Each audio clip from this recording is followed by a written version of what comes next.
Welcome back to the series of 46-year previous year questions for UPSC prelims for 2025.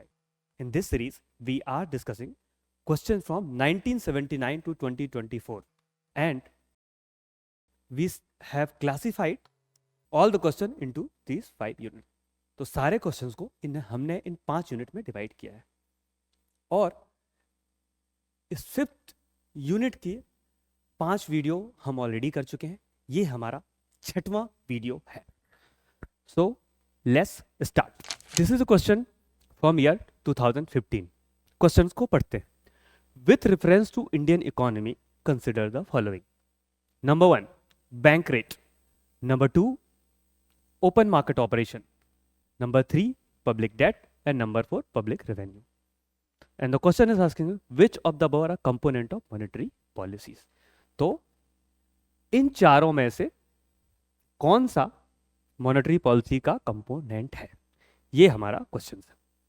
अब अगर आपने monetary policy की unit पढ़ी है तो आप जानते हैं कि open bank rate is a component of monetary policy. Bank rate monetary policy का एक कंपोनेंट है. दूसरा ओपन मार्केट ऑपरेशन, जिसमें आरबीआई या तो बॉन्ड्स खरीदता है या बॉन्ड्स बेचता है. On return it will either सक लिक्विडिटी और इन्फ्यूज लिक्विडिटी. तो लिक्विडिटी सिस्टम में बढ़ती है या कम होती है. यह भी एक मॉनेटरी पॉलिसी का कंपोनेंट है. तो सेकंड भी सही है. अब उसके बाद देखते हैं third public debt. Public debt यानी कि गवर्नमेंट का डेट. गवर्नमेंट का डेट मॉनेटरी पॉलिसी का नहीं बल्कि फिस्कल पॉलिसी का कंपोनेंट होता है. Therefore this is wrong. उसी तरह पब्लिक रेवेन्यू भी फिस्कल पॉलिसी का ही कंपोनेंट है और मॉनेटरी पॉलिसी का नहीं. तो यह भी गलत है. इस तरीके से अगर हम देखेंगे तो इन चारों ऑप्शन में से हमारा सही आंसर होगा 1 और 2. एक बार हम मॉनेटरी पॉलिसी के कंपोनेंट को यहां पर आंसर्स में भी देख लेते हैं. RBI implement the monetary policy through, कौन कौन से कंपोनेंट यूज करता है RBI? Open market operation, bank rate policy, reserve system, credit control policy, moral persuasion.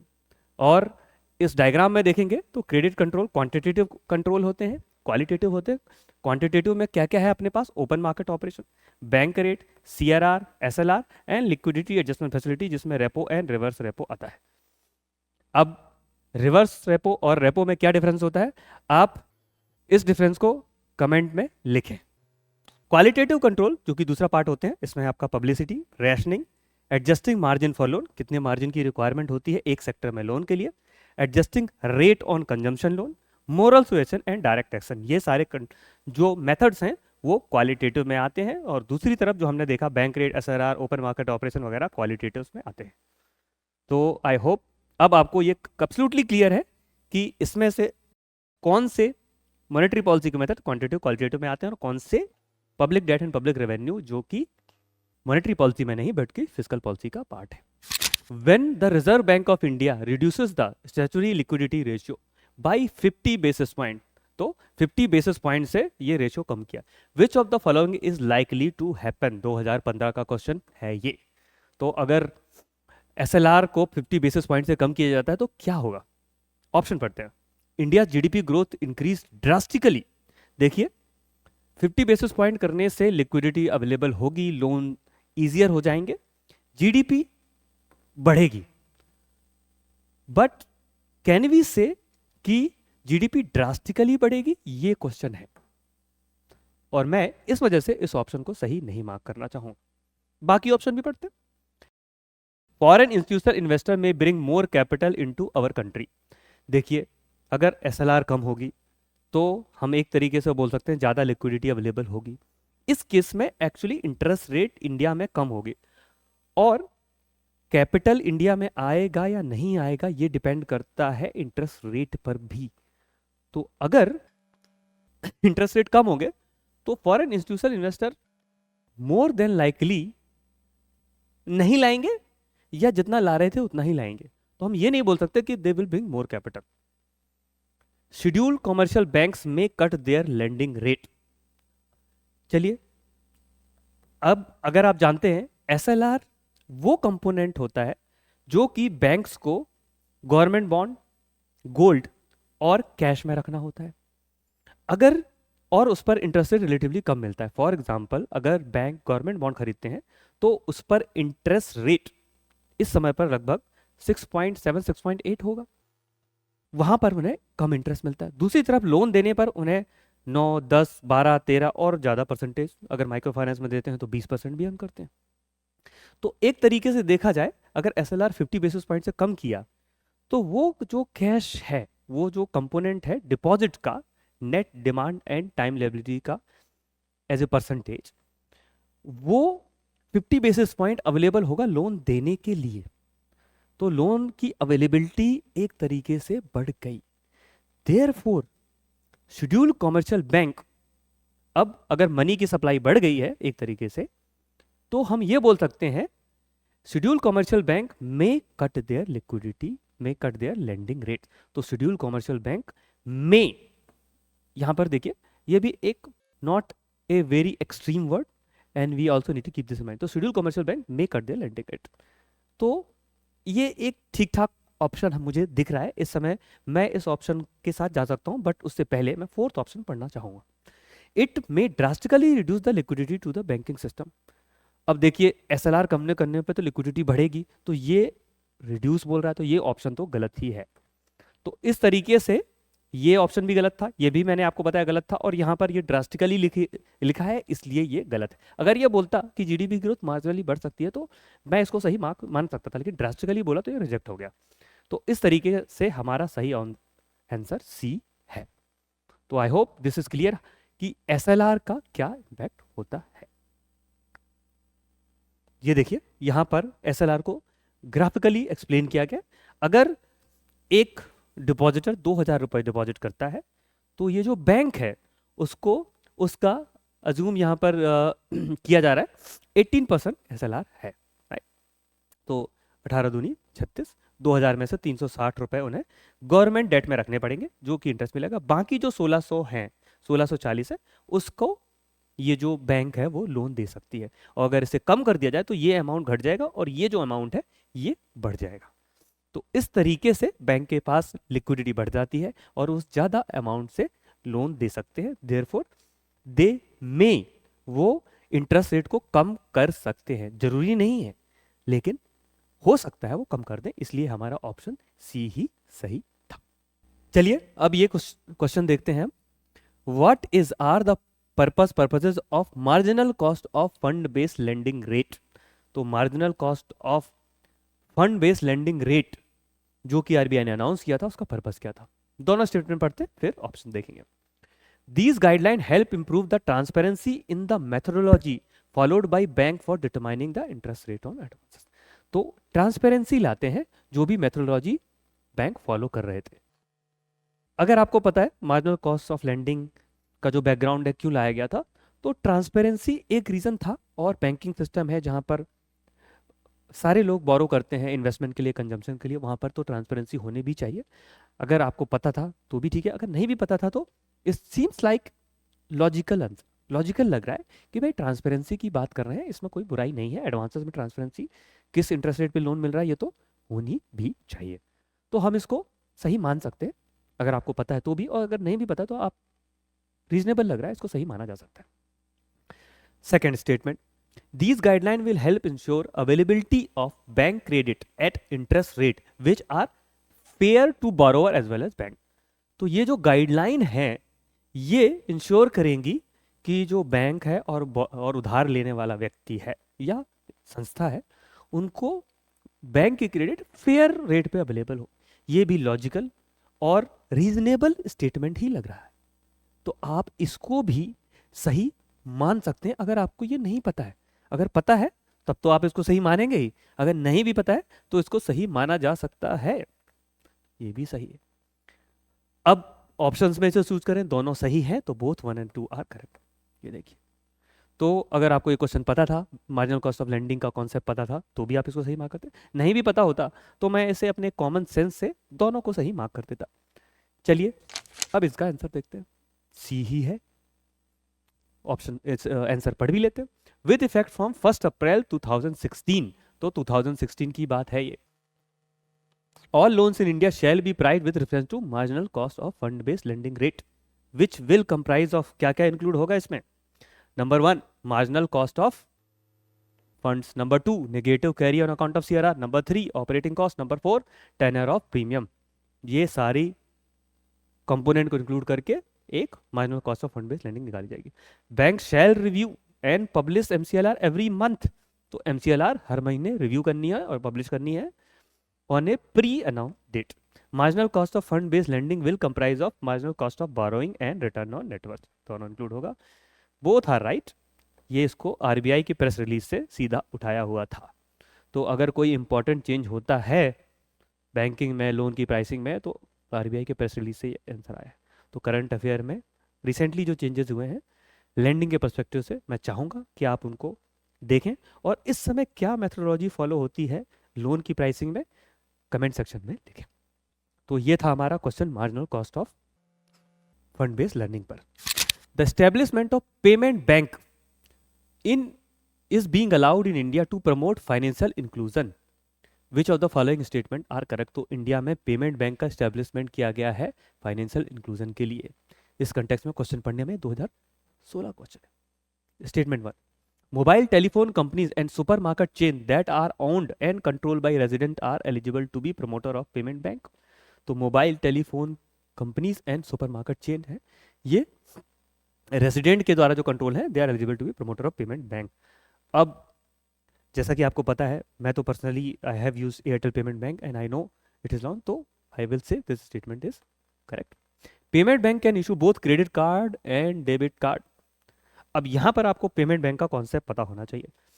Payment bank का मेन पर्पस पेमेंट फैसिलिटेट करना है, तो दे कैन एक्चुअली, वो डेबिट कार्ड इशू कर सकते हैं, लेकिन उनका पर्पस लोन देना नहीं है।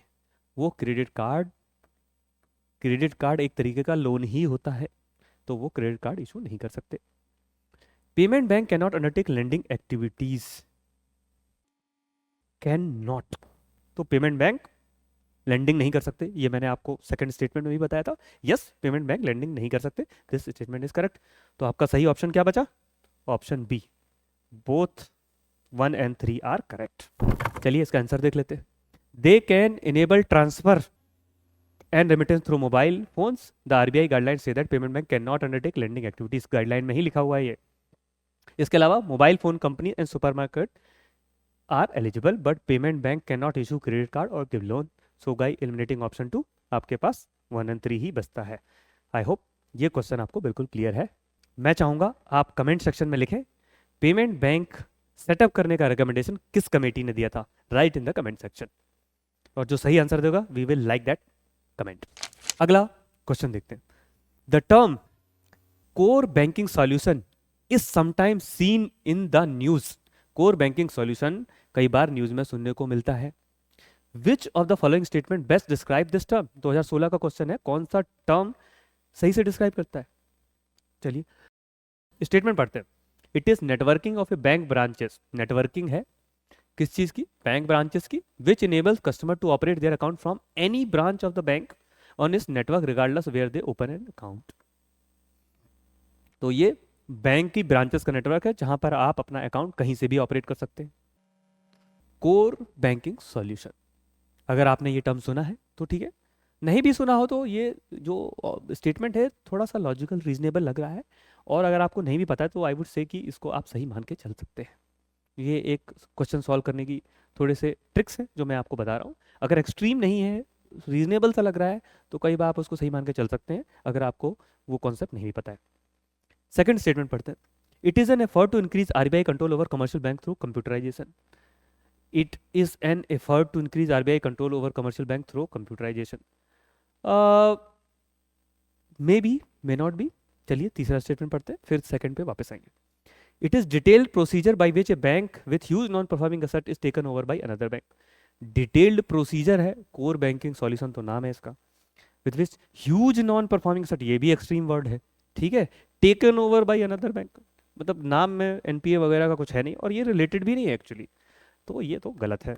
तो थर्ड क्रॉस कर देते हैं, ये गलत हो गया, ये गलत हो गया, ये गलत हो गया। तो इस तरीके से सेकंड, हालांकि मैं बहुत श्योर नहीं था, लेकिन क्योंकि मुझे पता थर्ड तो नहीं है, तो मैंने थर्ड जब एलिमिनेट किया तो मेरा आंसर आ गया answer 1, and this should be the right answer. चलिए इसका आंसर देखते हैं। आंसर है ए, जैसा कि मैंने कहा था। Core banking solution is networking of branches which enables customer to operate their account and avail banking services from any branch of the bank on CBS network. तो कहीं से भी अपना अकाउंट ऑपरेट कर सकते हैं regardless of where he maintain the account. The customer is no more the customer of a branch, customer branch का customer नहीं है, he becomes the bank's customer. The CBS is a step towards enhancing customer convenience through anywhere and anytime banking. तो कहीं से भी कभी भी banking हो सकती है। Third is definitely not the purpose, bye eliminating the answer is a. तो आई होप ये आंसर आपको क्लियर है। तो कोर बैंकिंग सॉल्यूशन ब्रांचेस का नेटवर्क है। अगला क्वेश्चन देखते हैं। विथ रेफरेंस टू बिटकॉइंस, आप लोगों को क्रिप्टो करेंसी का टॉपिक बहुत बढ़िया लगता है, आ चुका है। Sometimes seen in news which of the following statement are correct. 2016 का क्वेश्चन है ये। Number 1, bitcoins are tracked by central bank of the country. Bitcoin को कौन ट्रैक करता है? Central bank of the country. अब अगर आपको बिटकॉइन का कॉन्सेप्ट, टेक्नोलॉजी एंड फिलॉसफी पता है, तो बिटकॉइन बनाया ही इसलिए गया था बिकॉज जो इसके क्रिएटर थे वो एक सेंट्रल अथॉरिटी को बाईपास करना चाहते थे। ये एक ब्लॉकचेन जो कि पब्लिक लेजर है उस पर बिल्ट होता है और उसका सेंट्रल बैंक से कोई लेना देना नहीं है, और इसी वजह से सेंट्रल बैंक बिटकॉइन को पसंद भी नहीं करते हैं। तो पहला तो गलत है। Second, anyone with bitcoin address can send and receive bitcoin from anywhere else with bitcoin address. जी हाँ, ये बिल्कुल सही है। अगर आपके पास बिटकॉइन का एड्रेस है तो आप कहीं से किसी को भी बिटकॉइन भेज सकते हैं और दूसरा आदमी रिसीव कर सकता है। ये बिल्कुल सही है। Third, online payment can be send without either side knowing the identity of other. तो अगर आपको पता है तो प्राइवेसी, इस तरीके की जो प्राइवेसी जो सिस्टम है, that is one of the important feature of crypto currency like bitcoin, and this is also correct. तो पहला तो हम एलिमिनेट कर ही दिए थे, तो ए एंड डी खत्म है। अब हमारे पास सेकंड हमें पता है सही है, तो ऑप्शन सही। तो यहाँ पर अगर आपको थर्ड नहीं भी पता था तो भी आपका आंसर आ जाता, बिकॉज सेकंड तो पता है आपको कि ये सही है। तो इस तरीके से हमारा सही आंसर है बी। आंसर भी देख लेते, B that is the right answer. तो bitcoin are not maintained by central bank, bitcoin are created as a reward for payment processing work in which users offer their computing power. तो जो computing power देता है उसको bitcoin मिलता है। They are not tracked by central bank. ठीक है। Advantage क्या होता है? No fraud, although there are issues, but ठीक है, ऐसे फ्रॉड नहीं होता। आइडेंटिटी थेफ्ट नहीं हो सकती, इमीडिएट सेटलमेंट होता है, तुरंत भेजो तुरंत, इंस्टेंटेनियस है।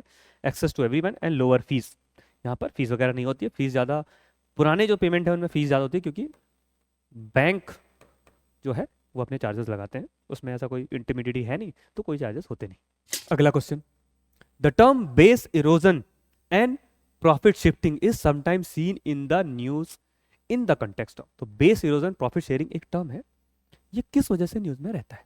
ये क्वेश्चन है, सिंपल सा क्वेश्चन है। वह चलो ऑप्शंस पढ़ लेते हैं। Mining operation by multilateral, mining operation by multinational companies in resources but backward areas. Base erosion profit sharing, अगर आपको टर्म पता है तो ये इससे रिलेटेड तो नहीं। Second, curbing of the tax evasion by multinational companies. Base erosion and profit shifting related लग रहा है। एक्सप्लॉयटेशन ऑफ, थर्ड सी पढ़ते, exploitation of genetic resources by a country by multinational companies. जी नहीं, ये तो आपका पायरेसी सॉर्ट, इसको बायो पायरेसी बोलते हैं टू बी प्रिसाइज। ठीक है। D, lack of consideration of environment cost in the planning and implementation of development project. जी नहीं, ये तो बिल्कुल भी नहीं है। इसका सही ऑप्शन, सही answer curbing of tax evasion by multinational companies है। That is the right option.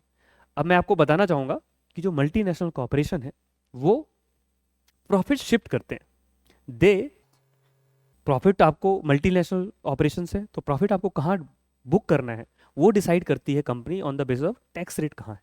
तो वो प्रॉफिट को एक कंट्री से दूसरे कंट्री शिफ्ट कर देते हैं, जहाँ पर उन्हें टैक्सेस कम है वहाँ पर प्रॉफिट बुक करते हैं। For example, Netherland and Ireland and this sort of countries are favoured. Ireland खासकर वहाँ पर बहुत फेवर करते हैं, बहुत सारी कंपनीज के हेडक्वार्टर होते हैं वहाँ पे प्रॉफिट बुक करते हैं क्योंकि वहाँ पे टैक्स वगैरह कम है। तो इस तरीके से ये एक प्रॉब्लम रही है, कंट्रीज, दूसरे कंट्रीज को टैक्स रेवेन्यू का लॉस होता है, तो इसलिए ये एक इनिशिएटिव था by at a multinational level. It is sort of attempt by many countries to address this problem of base erosion and profit sharing. चलिए अब इसका हम डिटेल जाने दो. B, base erosion and profit shifting is a tax avoiding strategies used by multinational companies. Use करती हैं इसको when profit are shifted from jurisdiction that have high taxes. कहाँ से शिफ्ट करते हैं? ऐसे जुरिडिक्शन यानी कि कंट्री जहाँ हाई टैक्सेस है, such as United State, many western European countries, to jurisdiction that have low tax. कहाँ पे ले जाते हैं? जहाँ पर लो टैक्सेस होते हैं. मैंने आपको बताया था आयरलैंड है, ठीक है, या फिर नो टैक्स, इनको हम टैक्स हेवन भी कहते हैं. The BPS project is set to be an attempt by the world major economy. तो ये प्रोजेक्ट मेजर इकोनॉमी का अटेम्प्ट है to try to rewrite the rules on corporate taxation to address the widespread perception that the corporation do not pay their fair share of taxes. तो rules को rewrite किया जा रहा था यहाँ पर ताकि कॉर्पोरेशन जो टैक्स नहीं देते हैं उसको एड्रेस किया जा सके और उनसे एक फेयर शेयर ऑफ टैक्स लिया जा सके. तो BEPS aims to curb the tax evasion by MNCs, hence B is the answer. इस क्वेश्चन को जानने से पहले अगर आप यूपीएससी की प्रिपरेशन कम फीस में और अच्छी क्वालिटी के साथ चाहते हैं तो नेक्स्ट वीडियो को देखें, और हमारा ये क्वेश्चन कंटिन्यू रहेगा उस वीडियो के बाद. अगर आप दिल्ली जैसे शहर में बजट में आईएएस की तैयारी करना चाहते हैं तो इस वीडियो को एंड तक जरूर देखें. ये है बनो आईएएस. इसको रन करने वाले हैं UPSC qualified ex civil servant and Jamia RCA alumni. यहाँ की फैकल्टी को ना केवल यूपीएससी एग्जाम का एक्सपीरियंस है बल्कि पढ़ाने का भी सालों का एक्सपीरियंस है. ये एक्सपर्ट फैकल्टी हर टॉपिक को अच्छे से एक्सप्लेन करते हैं, उसके बाद हर टॉपिक को डिक्टेट करते हैं ताकि आपके पास अपने खुद के हैंड रिटन नोट्स हो. साथ ही क्लास में प्रीलिम्स और मेंस के प्रीवियस ईयर क्वेश्चन को सॉल्व किया जाता है और डिस्कस भी किया जाता है. यहाँ पे आपको सिविल सर्वेंट्स जैसे कि आईएएस, आईआरएस और एक्स सिविल सर्वेंट्स साथ के साथ जामिया आरसी के एलुमनाइज आपको पर्सनल मेंटरशिप देते हैं. डेली आंसर राइटिंग जो कि सारे टॉपर्स रिकमेंड करते हैं, इस पर यहाँ पे बहुत फोकस किया जाता है जो कि बाकी कोचिंग्स में नहीं होता है. इसके साथ ही आपको मिलती है प्रीलिम्स और मेंस की टेस्ट सीरीज जो आपको एग्जाम के लिए रेडी करती है. यहाँ के अगर हाईलाइट्स की बात करें तो स्मॉल बैच साइजेस जिसमें 60 स्टूडेंट्स होते हैं और जीएस कोर्स के साथ आपको एसए और सीसाइट की क्लासेस भी होती है जिसके लिए आपको अलग से पे करने की जरूरत नहीं है. और ये लोकेटेड है सुखदेव विहार मेट्रो स्टेशन के बिल्कुल सामने. तो देर किस बात की, आज ही स्टार्ट करें और अपने यूपीएससी के सपने को साकार करें. थैंक यू फॉर वॉचिंग बनो आईएएस.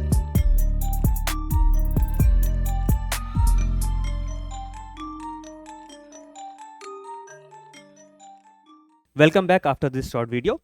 तो चलिए यहाँ पर हम 2016 का क्वेश्चन पढ़ते हैं. There has been persistent deficit budget year after year. तो हर साल बजट डेफिसिट में रहा year after year. Which action of the following can be taken by the government to reduce the deficit. तो डेफिसिट को कम करने के लिए गवर्नमेंट कौन से स्टेप ले सकती है? सिंपल क्वेश्चन है. आई थिंक आपने फिस्कल पॉलिसी सभी ने पढ़ी है तो ये क्वेश्चन सॉल्व हम कर सकते हैं. 2016 का क्वेश्चन है यहाँ पर. पहला, रिड्यूसिंग रेवेन्यू एक्सपेंडिचर. तो ऐसा राजस्व के खर्चे को कम करना, फिस्कल डेफिसिट कम करना, राजस्व का खर्चा रेवेन्यू एक्सपेंडिचर कम करेंगे तो बिल्कुल होगा. Correct. Introducing new welfare scheme. New welfare scheme introduce करेंगे तो खर्चा बढ़ेगा, ये तो उल्टा ही है, इसको तो गलत ही होना है. तीसरा, रैशनलाइजिंग सब्सिडीज. सब्सिडीज को सही करना, बिल्कुल सही बात है. इतनी सारी सब्सिडी जाती है, food subsidy, fertilizer subsidy etcetera, उनको रैशनलाइज किया जाए तो खर्चा कम होगा, खर्चा कम होगा तो बजट डेफिसिट कम होगा. करेक्ट. Reducing import duty. देखिए इंपोर्ट ड्यूटी तो एक तरीके का रेवेन्यू है स्टेट के लिए. अगर रेवेन्यू कम करेंगे तो बजट डेफिसिट कम नहीं होगा, बढ़ेगा. देयरफॉर ये चौथा भी गलत है. चलिए अब देखते हैं. तो पहला सही था, राइट. सेकंड गलत था तो सेकंड गलत था तो ये कट गया, ये भी कट गया, और पहला और तीसरा सही है तो सी हमारा सही आंसर है. तो इस तरीके से हमें सही आंसर मिल गया. चलिए अब इसका आंसर भी देख लेते. C is the right answer. इस आंसर को थोड़ा सा पढ़ भी लेते हैं. In order to reduce the fiscal deficit the government need to increase its earning. पैसा बढ़ाना है एंड एक्सपेंडिचर को कम करना है. This is done by following method. क्या क्या कर सकते हैं? कट डाउन सब्सिडी कम कर दो, रिफॉर्म कर दो टैक्स स्ट्रक्चर को, profit generated by public sector enterprise को बढ़ा दो, ऑस्टेरिटी मेजर को भी बढ़ा दो. Just by applying the logic to reduce the deficit we have to increase income and reduce expenditure. सही है। ऑप्शन क्या क्या है हमारे? Reducing revenue expenditure, does it reduce expenditure? Yes. Introducing new welfare scheme? No, ये तो नहीं करेगा जैसा कि मैंने बताया था, और फिर सेम ही दिया हुआ है। तो इस तरीके से हमारा ऑप्शन सी सही आंसर था। चलिए अब एक और क्वेश्चन देख लेते हैं। 2016 का क्वेश्चन हमारे पास फिर से, which of the following is are included in capital budget of the government of India? तो कैपिटल और रेवेन्यू बजट का क्लासिफिकेशन आपको पता होना चाहिए। 2016 क्वेश्चन है, स्टेटमेंट पढ़ते हैं। Expenditure on acquisition of asset like road, building, machinery etcetera. अब आपको पता है कैपिटल एसेट ऐसे एसेट होते हैं जिनको हम कई सालों तक यूज करते हैं, इसलिए सही नहीं होता है कि उन्हें एक ही साल के खर्चे में बुक किया। उनका क्लासिफिकेशन अलग होता है बिकॉज वो कई साल लास्ट करते हैं। जैसे आप भी अगर गाड़ी खरीदते हैं तो गाड़ी कई साल चलती है, तो वो आपके लिए कैपिटल है। वैसे गवर्नमेंट के लिए रोड, बिल्डिंग, मशीनरी कैपिटल ये होता है, तो ये तो सही है, कैपिटल बजट में होगा ही। Loan receive from foreign government, अब जो लोन है वो रिपे करना होता है, तो it is sort of liability. तो जो ये एक साल में एक्सपेंड नहीं कर सकते, तो ये भी जो लोन है, because it create assets, sorry it creates liabilities, वो भी आपका कैपिटल बजट में आता है। और इसको कॉन्ट्रास्ट करें, रेवेन्यू बजट में क्या आता है? ऐसे इनकम और एक्सपेंडिचर जो ना तो असेट बनाते हैं और ना लाइबिलिटीज क्रिएट करते हैं।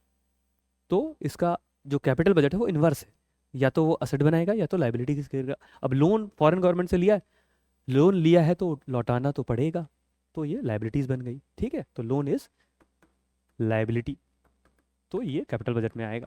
ये असेट था क्योंकि रोड कई साल यूज होगी, तो ये भी कैपिटल बजट में आएगा। Third, loan advances granted to the state and union territories.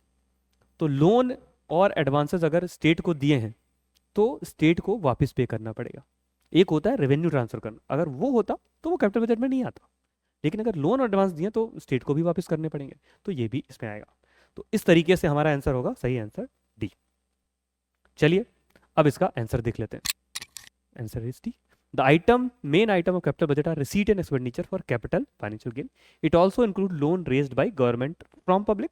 तो अगर गवर्नमेंट पब्लिक से लोन रेज करती है तो वो भी इसमें आता है, गवर्नमेंट फ्रॉम पब्लिक जो लोन रेज किए गए हैं, reserve bank, other parties and from foreign government, जो कि वहां पर एक ऑप्शन था। It also include capital expenditure. Capital expenditure किस चीज में? एक्वायर करना। क्या क्या एक्वायर करी government? Land, building, machinery, equipment, ये सबको एक्वायर कर रही है। And loans and advances granted by central government to state and union territory government, government companies, corporation and other parties. तो अगर लोन एडवांस दिए हैं तो वो सब क्या बनेगा? वो गवर्नमेंट का असेट बन जाएगा, किसी और को लोन दिया है, तो वो भी कैपिटल बजट में आएगा। एक और question, global financial stability report is prepared by. तो यहां पर आपको ये भी पता था किस तरीके के क्वेश्चन आते हैं, अगर कोई इंपॉर्टेंट रिपोर्ट रिलीज होती है तो वो भी क्वेश्चन में आ सकता है। इज प्रिपेयर्ड बाय कौन बनाता? European central bank. अब देखिए इसमें हम थोड़ा सा गेस वर्क भी यूज कर सकते हैं, इंटेलिजेंट गेसिंग करना चाहिए। यूरोपियन सेंट्रल बैंक, अब यूरोपियन सेंट्रल बैंक है तो ग्लोबल फाइनेंशियल स्टेबिलिटी रिपोर्ट क्यों बनाए? यूरोप की बनाए, ठीक है, तो लॉजिकल बनता है उनकी यूरोप के सेंट्रल बैंक है, वो यूरोप के बारे में बनाएंगे तो थोड़ा लॉजिकल लगेगा, तो इस तरीके से हम इसको काट सकते हैं। Organisation for economic cooperation and development, OECD is western countries का ब्लॉक है, बनाने को ये बना सकता है, ठीक है, बट अगर मुझे नहीं पता है तो मैं इसको कम चांस है इसको मार्क करने का, जो ऑप्शन डी था आपका, तो मैं इसको नहीं मार्क करूंगा। ऑप्शन सी देख लेते हैं, international bank for reconstruction development. अब international bank for reconstruction development अगर आपको पता है तो ये WTO की एक बॉडी है, सॉरी वर्ल्ड बैंक की एक बॉडी है, वर्ल्ड बैंक की एक बॉडी है जो कि डेवलपमेंट वगैरह के प्रोजेक्ट में फाइनेंस करती है। बी है इंटरनेशनल मॉनेटरी फंड। अब जो इंटरनेशनल मॉनेटरी फंड है ये एक और इंपॉर्टेंट रिपोर्ट भी रिलीज करता है, और global financial stability report global है और ये इंटरनेशनल मॉनेटरी फंड है। अगर मुझे कुछ नहीं पता होता तो मैं इसको मार्क करता, हालांकि इस केस में मुझे पता है, हो सकता है आपको ना पता हो। इंटरनेशनल मॉनेटरी फंड ही ग्लोबल फाइनेंशियल स्टेबिलिटी रिपोर्ट को रिलीज करता है, तो सही ऑप्शन यहाँ पर आपका ऑप्शन बी है। लेकिन अगर आप मुझे नहीं भी पता होता तो मैं प्रॉब्ली बी ही मार्क करता, ए तो मैं बिल्कुल भी मार्क नहीं करता, और सी भी मैं मार्क नहीं करता, डी भी मैं मार्क नहीं करता। बी और सी के बीच में ये मुझे पता है वर्ल्ड बैंक का पार्ट है, तो मैं बी को ही मार्क कर देता। चलिए इसका आंसर देख लेते हैं। The global financial stability report is a survey by the IMF staff. Survey है किसके द्वारा? आईएमएफ के स्टाफ के द्वारा। कितने बार पब्लिश करते हैं? 2 बार। In the spring and fall the report draws the financial ramification of economic issues highlighted in the world economic outlook. तो आईएमएफ एक और रिपोर्ट इशू करता है, this is your world economic outlook, important है, आप इसको जाने, नोट करें। इस पे जो फाइनेंशियल रेमिफिकेशन है उसको ऊपर से बिल्ड करता है। And IMF prepare this report. तो आपका सही आंसर बी है।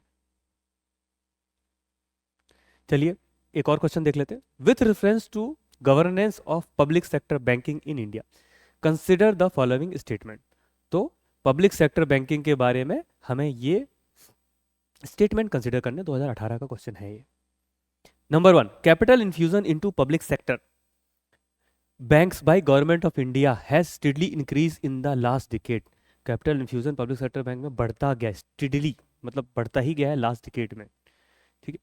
तो इसके लिए we need to know this detail किस तरीके का, अदरवाइज ये क्वेश्चन अटेम्प्ट नहीं होगा। फिर भी थोड़ा सा हम दूसरा स्टेटमेंट पढ़ के देखते हैं क्या लगता है। To put the public sector bank in order the merger of associate bank with the parent State Bank of India has been agreed. अगर आपको याद है तो कुछ जो State Bank of Patiala etcetera थे, दे वर इसके थोड़े टाइम पहले ही वो मर्ज किए गए थे, तो ये स्टेटमेंट तो करेक्ट है। अब इन्होंने लिखा है capital infusion by the government of India, first statement में steadily increase in the last decade, पहला तो बढ़ना चाहिए, दूसरा लगातार बढ़ते ही रहना चाहिए। तो अगर मुझे नहीं भी पता है तो भी मैं इसको गलत मार्क करूंगा। हो सकता है बढ़ाओ, 1-2 साल में बढ़ाओ फिर कम हुआ हो, बट लगातार बढ़ता रहा है ये में कम चांसेस होते हैं कि हर लास्ट डिकेड में हर साल एक के बाद एक के बाद एक बढ़ता रहे। तो मैं इसको गलत मार्क कर दूंगा and I will go with option B. चलिए इसका आंसर देख लेते हैं। B, from government report if we look at the data graph of the capital infusion in last 1 decade there have been ups and down. तो ups and down मतलब capital infusion का बढ़ना कम होना ज्यादा लॉजिकल है, ऐसा ऐसा होना, राइट। ये बोलना कि पिछले डिकेड में ऐसे बढ़ता रहा है बहुत कम लाइक्लीहुड होता है, ऐसा लगातार हर साल एक के बाद एक बढ़ता रहा नहीं होता है। तो मुझे तो नहीं पता था इसलिए मैंने उसको गलत मार्क कर दिया। अगर आप को भी पता होता तो बात अलग है, लेकिन नहीं पता हो मोर लाइकली होगा कि नहीं पता होगा, क्योंकि ऐसी इन्फॉर्मेशन कौन देख सकता है, लाल साल लगातार नहीं बढ़ता है। अब हम रिसेंट ईयर में भी देखें, देखिए ये कैपिटल इन्फ्यूजन है पब्लिक सेक्टर बैंक में 19-20 तक का डेटा है, देखिए कभी कम हुआ, ठीक है, यहाँ पे सेम है, यहाँ पे बढ़ा फिर कम हो गया, तो मतलब हर साल एक के बाद एक नहीं बढ़ेगा। ये जब जरूरत होती है गवर्नमेंट इन्फ्यूज करती है, जब नहीं जरूरत होती है तो गवर्नमेंट नहीं इन्फ्यूज करती है। तो this was your you know a logical way to read the question carefully and attempt them even if you don't know. अगर आपको नहीं भी पता है तो उनको कैसे अटेम्प्ट किया जा सकता है। Another question from 2018, which of the following statement correctly describe the meaning of legal tender money. तो लीगल टेंडर मनी की करेक्ट डेफिनेशंस क्या, कौन सा स्टेटमेंट यहाँ पर डिफाइन करता है? Option A, the money which is tendered in the court of law to defer the fee of legal cases. तो ऐसा कोर्ट ऑफ लॉ में जो आपका यूज किया गया हो, tendered in the court of law to defer the fee of legal cases. अब आपको पता है कि जो लीगल टेंडर ऑफ मनी है उसका कोर्ट ऑफ लॉ से ऐसा कोई रिलेशन नहीं है, तो आप इसको वैसे ही रिजेक्ट कर सकते हैं। ऑप्शन बी पढ़ते, the money which a creditor is under compulsion to accept in the settlement credit. तो अगर किसी से आपने उधार लिया है तो उधार देने वाला व्यक्ति कंपल्सन में है कि अगर आप वो बोले कि मेरा पैसा दो और आप उसको पैसा दें तो वो रिफ्यूज ना कर सके। ये लॉजिकल लग रहा है, मैं इस स्टेटमेंट को कंसिडर कर सकता हूँ, ठीक है, मुझे तो सही लग रहा है, पर फिर भी बाकी स्टेटमेंट पढ़ लेते हैं। The bank money in the form of cheque, bank का पैसा money in the form cheque draft bills of exchange. अब ये सोचिए बैंक मनी लीगल टेंडर नहीं है, कैसे? मान लीजिए आपने किसी से पैसा लिया है, आप उसको ड्राफ्ट दें, किसी से कैश लिया था आप उसको ड्राफ्ट दें, बोलेगा नहीं नहीं, सामने वाला बोलेगा नहीं मैं ड्राफ्ट नहीं, उसको चेक दें तो हो सकता है चेक ले ले, बट वो मना भी कर सकता है कि मैंने तो आपको कैश दिया था, मुझे कैश ही चाहिए, नहीं मैं चेक नहीं लूंगा। तो चेक भी मना किया जा सकता है, ड्राफ्ट भी मना सकता है, और बिल्स ऑफ एक्सचेंज तो मना किया जा सकता है। तो ये ऑप्शन आपका गलत है, सी भी गलत है। The metallic money in circulation on the economy. तो मेटालिक मनी जो सर्कुलेशन इन इकॉनमी है, अब मेटालिक मनी के केस में ये है, मेटल मनी मतलब जैसे सिक्के हैं उनके केस में ये है, ये लिमिटेड लीगल टेंडर होता है। आप सोचिए किसी से आपने 100 रुपये लिए हैं तो आप उसको 100 रुपये के सिक्के दे सकते हैं, बट आपने किसी से 1 करोड़ रुपए लिए हैं, आप उसको 1 करोड़ के सिक्के देंगे तो वो मना कर सकता है।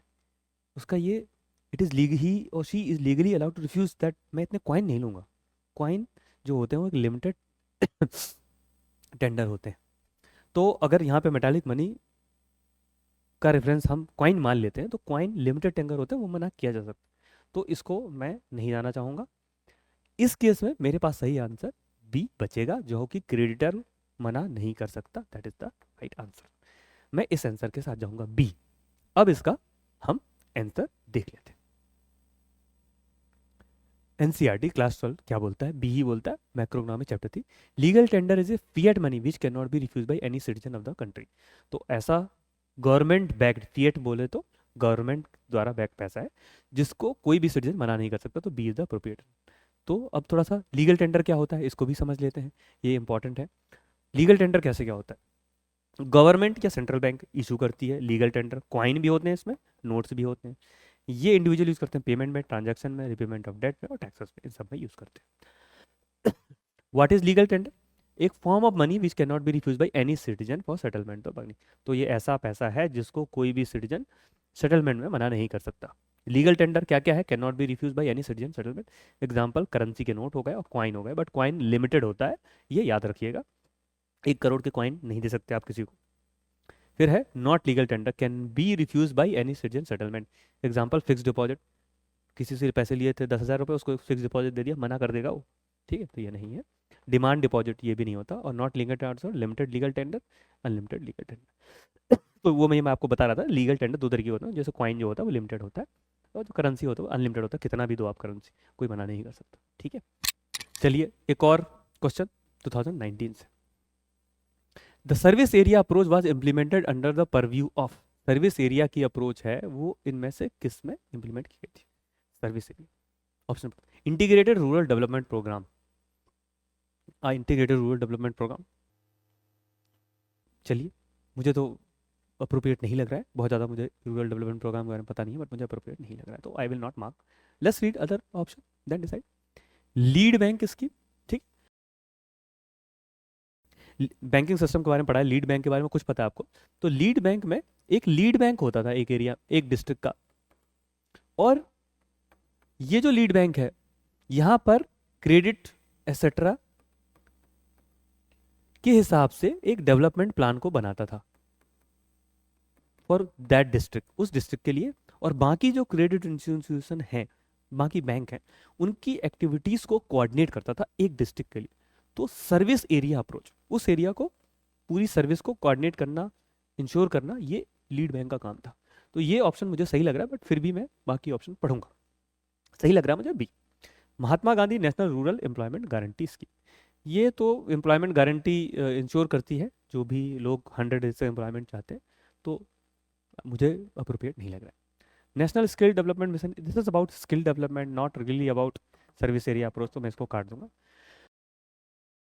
महात्मा गांधी नेशनल रूरल एम्प्लॉयमेंट, ये भी 100 डेज एम्प्लॉयमेंट, इसका भी उससे कोई लेना देना नहीं है सर्विस एरिया अप्रोच से। ए और बी के बारे में आपको थोड़ा बहुत डाउट हो सकता है, but given that I know कि lead district lead bank scheme में एक बैंक लीड होता था और वो क्रेडिट एक्टिविटीज को कोऑर्डिनेट करता था, I will go with the option B, that is the right answer.